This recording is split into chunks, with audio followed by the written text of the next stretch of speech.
congratulations, by the way, on the book Thief.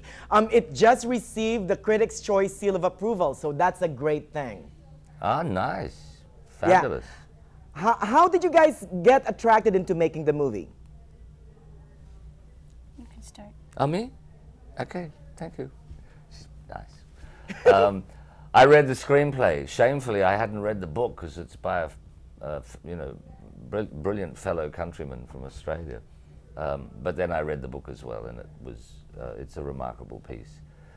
And the role it was one of those scripts that sort of went, do me, because there was something about the character felt so different to anything else that I'd ever played. You know, I've got a few kind of extreme, eccentric characters, fairly flamboyant characters on my CV. And this guy is such a kind-hearted, quiet house painter in a small town in southern Germany. And he protects his new foster daughter from the horrors of the National Socialists and their ideology, and they form a very close relationship through reading together. Oh, what about you, Miss Sophie? What attracted you to making the film? Well, I read the script. I just read the book 2 months ago. But I read the script, and it's actually the first time that a script would make me cry. Oh. I thought that was amazing, and I just love that I could play my character from 10 to 16. It was really interesting that, you know, one day I could be 10 and then the other day 16 and go back to 14. I thought that was really fun to do. And also that I was on a subject that I've never experienced before, so I had to do a lot of research, and I learned a lot.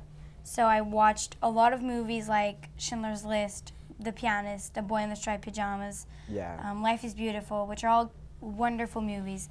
And it was great that it was shot in Berlin because everywhere you go, there's like walls and posters saying what happened or telling parts of history. And I think that was great that I could learn at the same time as acting. Oh, yeah. I really liked it too because I got to play old and then 6 years older.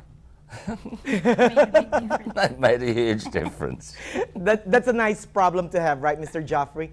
Now, Sophie, all those movies that you mentioned are all fantastic films about the Holocaust. They're all sweet and affecting, and the book Thief is definitely among them. So congratulations on that. Now, Mr. Geoffrey, you're back into playing a musical instrument again. How was that? How is it playing an accordion player? Look, it was great because, you know, Hans is a relatively simple guy, and I love the fact that he found so much comfort and pleasure out of being an amateur bandonica. You know, it's the real little button papa kind of thing, and learning the breathing of the instrument. And when he plays it, it's like, for me, they were like little monologues. He doesn't say a lot in the film. He's not a highly articulate person, but he lets Liesel know that things that can be okay through music.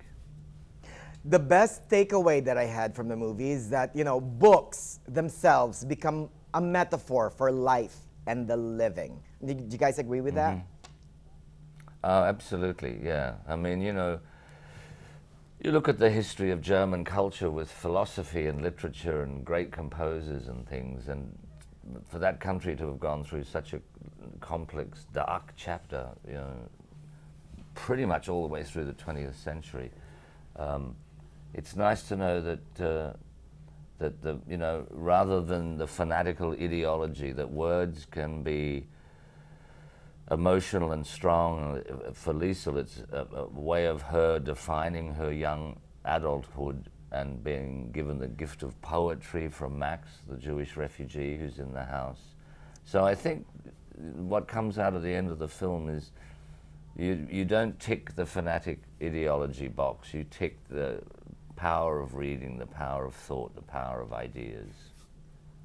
Right, and I can never argue with that. I believe in that completely. Now, my last question, what do you want our Palm Springs viewers to take away from watching the film? Well, I just hope really that people my age, like the next generation going to see the movie, well, as well as older people. Yeah, and I just hope that we know a bit more about what happened, especially my generation, because people my age don't know about the Holocaust that much. And I also hope that people just know that in every bad situation there's good, and that they pick up a book and try to see the world in a different way. Oh, what a great, well-spoken lady you are, Miss Sophie. Thank you so much again, you guys. Congratulations and good luck on everything. Thanks, Thank you, Manny. Manny. Bye.